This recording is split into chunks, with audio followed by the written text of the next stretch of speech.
Bonjour tout le monde, j'espère que vous allez bien. Je m'appelle Maude et sur cette chaîne, je vous parle du parcours des flammes jumelles en tant que polarité yin éveillée au lien en premier. Donc je viens de tourner la vidéo comment le chaser rejette le runner. Donc j'ai encore 2 3 sujets qui m'ont été envoyés, donc je vais essayer, donc comme j'ai congé aujourd'hui, de faire plusieurs sujets à la suite et de ensuite pouvoir vous les publier petit à petit. Ça fait quelques temps que j'ai pas fait de vidéo sur le travail du yin, donc je vais tâcher de tourner ça dans la journée et peut-être de la publier avant celle-ci. Et puis voilà. Donc le sujet de la vidéo actuelle, c'est le pardon, clé de guérison de toutes les blessures. Donc je fais cette vidéo suite à la publication d'une vidéo d'une youtubeuse que j'aime beaucoup. Cette youtubeuse, c'est Hilal Aksal. Donc je vous mettrai le lien vers sa vidéo dans la description. La vidéo en question est une méditation d'hypnose pour libérer une blessure par le pardon. Et donc je l'ai faite, donc j'ai une toute petite mémoire qui est remontée exprès pour que je puisse la tester.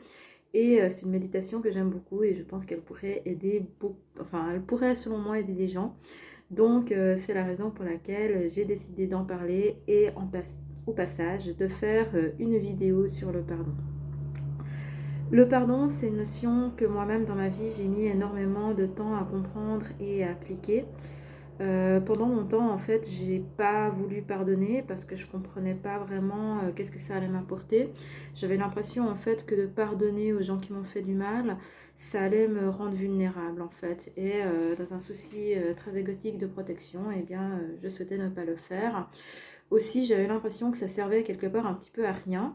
Parce que même si je faisais l'effort de pardonner à l'autre, en fait, à l'intérieur de moi, ben, je continuais à avoir du ressentiment, je continuais à en vouloir un petit peu, même si j'avais envie de pardonner, en fait, j'y arrivais pas.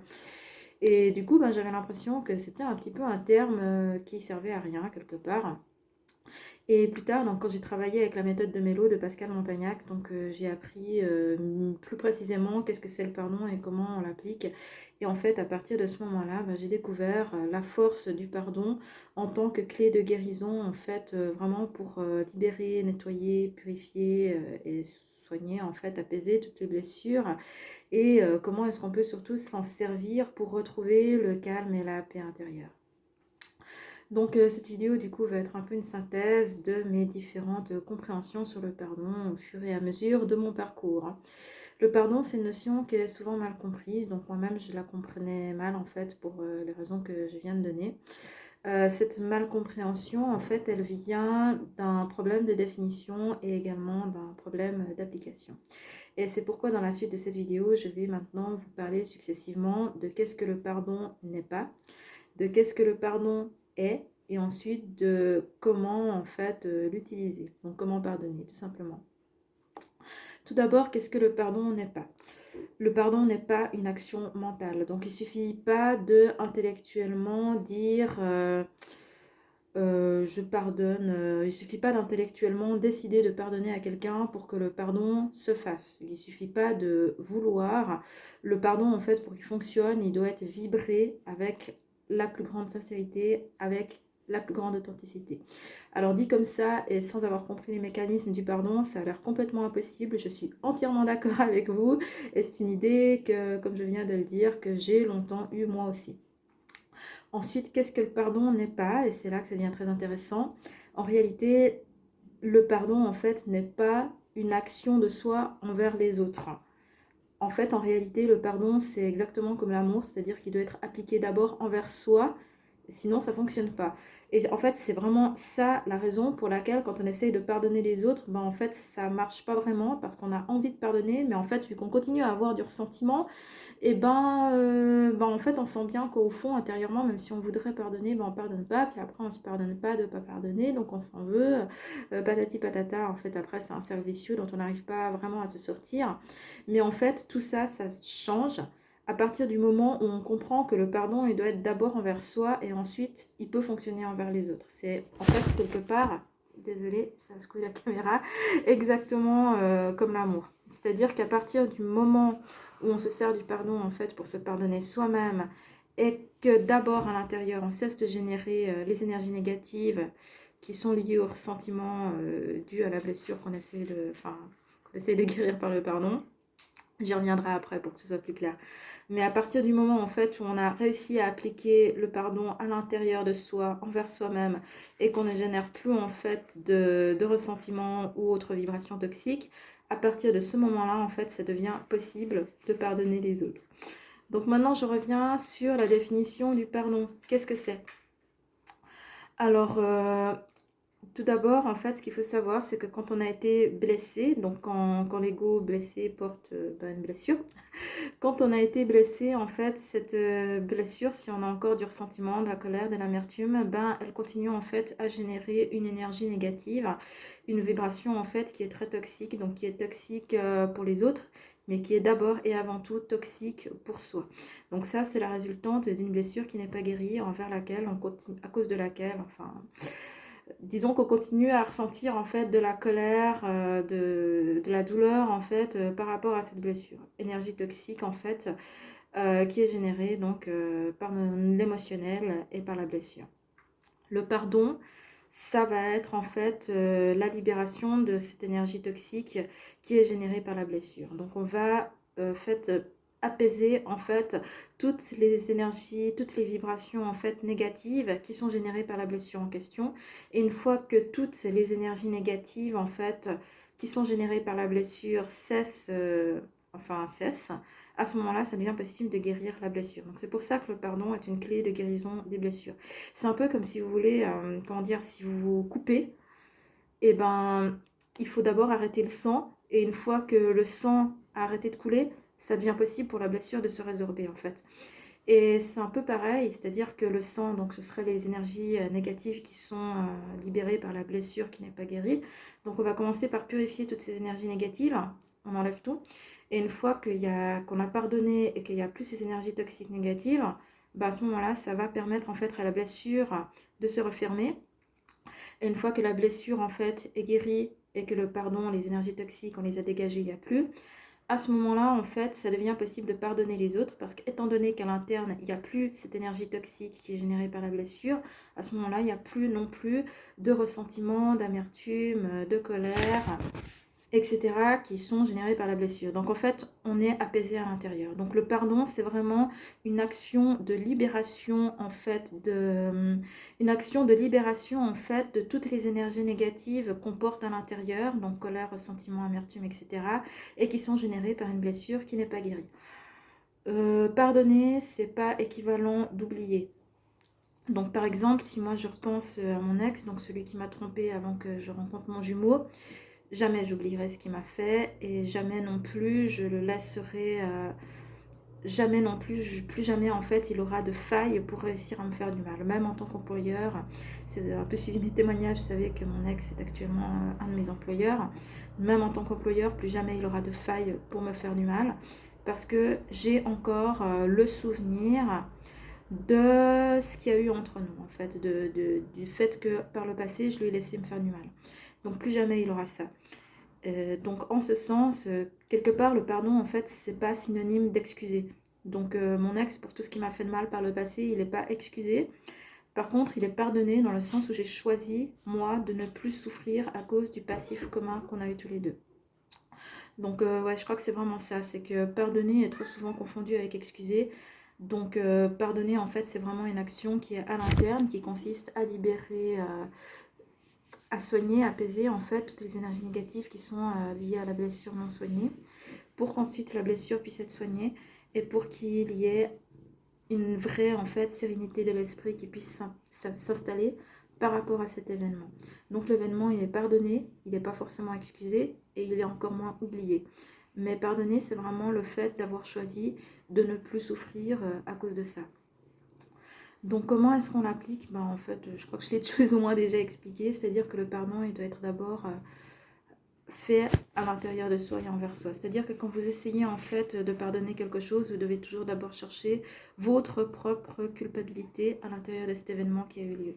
Et une fois que vous l'avez trouvé, eh bien vous vous pardonnez à vous-même. Ça peut être plus ou moins long, enfin voilà. Ça peut prendre un certain temps. Je veux dire, ça se fait pas forcément, je décide, boum, schluss. C'est une fois de plus, c'est pas une action mentale, hein. Donc ça doit vraiment être vibré, énergétique. Donc vous prenez le temps qu'il vous faut. Ça peut vous prendre quelques jours, quelques semaines, voire quelques mois. Mais en tout cas, une fois que toutes les énergies négatives qui sont liées à cette blessure eh ben, n'existent plus, ça devient possible de soigner la blessure. À ce moment-là, ça devient possible de pardonner aux autres aussi, mais vraiment les étapes, il faut le faire dans cet ordre. C'est-à-dire d'abord se pardonner à soi, et ensuite seulement, ça devient possible de pardonner aux autres. Donc dans cette définition, vous comprenez que effectivement le pardon n'est pas une action en fait qu'on fait aux autres. C'est une action qu'on fait à soi. Et ça ne rend pas vulnérable parce que ce n'est pas synonyme d'oubli. Autre chose, un dernier truc qu'il y a à dire, c'est que le pardon, il peut être donné en fait uniquement par la partie de soi qui a été blessée. Ça, c'est aussi quelque chose qui est à distinguer parce que souvent les gens essayent de pardonner, je le répète encore une fois, avec l'intellect, alors qu'en fait c'est la part émotionnelle de soi qui doit pardonner. C'est-à-dire que souvent, quand on a du ressentiment à cause d'une blessure, la blessure généralement elle est émotionnelle. Et parce que la blessure est émotionnelle, c'est pas votre conscience intellectuelle en fait qui peut décider de pardonner l'action. C'est pas que ce soit envers vous ou envers les autres. C'est pas votre conscience intellectuelle en fait qui peut permettre de pardonner. Beaucoup de gens essayent de pardonner avec l'intellect et c'est pour cette raison que ça ne fonctionne pas. Moi-même aussi, j'essayais par le passé comme ça et ça ne fonctionnait pas. Pour que le pardon puisse fonctionner, en fait, c'est vraiment la conscience émotionnelle en fait qui doit réussir à pardonner. Dit autrement, généralement, c'est l'enfant intérieur qui a été blessé. L'enfant intérieur a été blessé et après, donc, il construit pour se protéger donc le fossé alpha-galactique. Si l'enfant intérieur a été blessé, il n'y a que l'enfant intérieur en fait qui est en mesure de pardonner. L'adulte intérieur ne peut pas le faire, la conscience intellectuelle ne peut pas le faire. Donc c'est vraiment l'enfant intérieur qui doit pardonner et c'est la conscience émotionnelle qui doit pardonner, pas la conscience intellectuelle. Ça peut être nécessaire aussi si la blessure que vous essayez de libérer a été faite il y a un certain temps, par exemple qu'elle a été faite il y a plusieurs années ou pendant votre adolescence ou pendant votre enfance. Ça peut être nécessaire de revenir en fait à l'époque de la blessure, donc par une hypnose régressive si nécessaire, de revenir en fait à l'époque de la blessure pour pouvoir pardonner en fait sur le moment où la blessure elle a été faite. Donc c'est aussi ce qu'on appelle en psychologie un recadrage, donc c'est-à-dire que on remonte en fait à l'époque où le trauma a eu lieu pour pouvoir lui donner un éclairage différent, pour pouvoir en fait on appelle ça, j'ai complètement oublié, mais en fait, il y a une mémoire de l'instant, il y a une mémoire de l'instant présent. J'ai oublié les termes psychologiques, je suis vraiment désolée. Il y a une mémoire de l'instant présent et il y a une mémoire en fait autobiographique. Et en fait, quand un trauma reste actif, c'est parce que le souvenir en fait du trauma n'a pas été transformé en mémoire autobiographique, qu'il est resté en mémoire de l'instant présent. J'ai oublié son nom, je suis désolée, c'est pas très professionnel, mais bref. Et donc, le fait de remonter en hypnose régressive à cette époque-là, donc à l'époque du trauma, va permettre en fait de reprendre en fait la mémoire qui a été bloquée, de reprendre en fait le fil d'évolution normal qui n'a pas eu lieu et pouvoir transformer tout ça en mémoire autobiographique. Et ça va permettre en fait à l'événement d'être engrammé dans les souvenirs anciens et de ne pas continuer en fait à faire souffrir dans le présent. Donc, peu importe que je vous parle en termes de spiritualité, de psychologie ou tout ça, en fait, au fond, tout ça, c'est la même chose quelque part. C'est que pour guérir une blessure, pour libérer une mémoire et pour pardonner, c'est pas possible, en fait, de le faire à la mauvaise époque et avec la mauvaise conscience. Donc, si nécessaire, ça peut être nécessaire de revenir à l'époque où la blessure a eu lieu. Et surtout, en fait, le pardon, il doit être fait à partir de l'enfant intérieur et de la mémoire, enfin, de la conscience, pardon, émotionnelle, et pas avec l'adulte intérieur et pas avec la conscience intellectuelle. Donc, à partir du moment, en fait, où c'est vraiment la conscience émotionnelle qui décide de pardonner, à ce moment-là, le pardon, ben, il est juste et il fonctionne. Et il doit être d'abord envers soi, et une fois qu'il a été acté envers soi, ben, il fonctionne vers les autres. Voilà. Donc voilà les grandes lignes. si vous avez envie de découvrir une méthode qui fonctionne assez bien. Donc du coup, je vous renvoie vers la vidéo de Hilal Aksal qui sera, donc je vais mettre le lien en fait dans la description de cette vidéo. Donc comme je vous l'ai dit, moi-même j'ai testé la vidéo d'Hilal, donc elle fonctionne assez bien, elle fonctionne même tellement bien que maintenant en fait quand je suis fâchée ou quand j'ai une petite mémoire qui me dérange, en fait ben, je refais rapidement en fait ce que Hilal en fait propose de faire dans sa vidéo. Donc en gros je me visualise moi blessée et moi saine, et puis je coupe en fait le lien entre les deux en disant je pardonne, et en fait ça libère instantanément toutes les énergies négatives maintenant. Donc j'ai fait cette méditation une seule fois, et maintenant ben, en une seconde en fait j'arrive à la refaire dans ma tête et à m'apaiser en fait tout de suite chaque fois que quelque chose me contrarie. Donc c'est vraiment une vidéo que je suis très contente d'avoir faite. Vous-même, c'est possible, c'est tout à fait possible que vous évoluiez pas aussi vite, surtout si vous avez jamais fait avant de libération de mémoire en hypnose régressive. Peut-être il vous faudra plusieurs essais. Donc c'est pas anormal si ça prend le temps qu'il faut. Personne ne devient ceinture noire de karaté en un jour. Donc, bon, il y a des gens qui progressent plus vite que d'autres, ça c'est indéniable. Mais si votre corps, ben, il a un rythme, et ben, ce rythme, il doit être respecté. Donc voilà, c'est pas normal du tout si ça peut vous prendre un peu de temps avant de comprendre la technique, avant de comprendre comment est-ce qu'on pardonne et avant que ça fonctionne. Les effets, ils se verront un jour, pas forcément dans la seconde qui suit, mais à force de travailler, ben, un jour, on progresse et on y arrive. Voilà, c'est magique, c'est cool.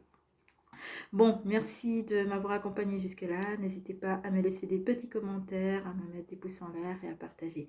Et je vous dis à bientôt dans une prochaine vidéo. Prenez soin de vous. Au revoir.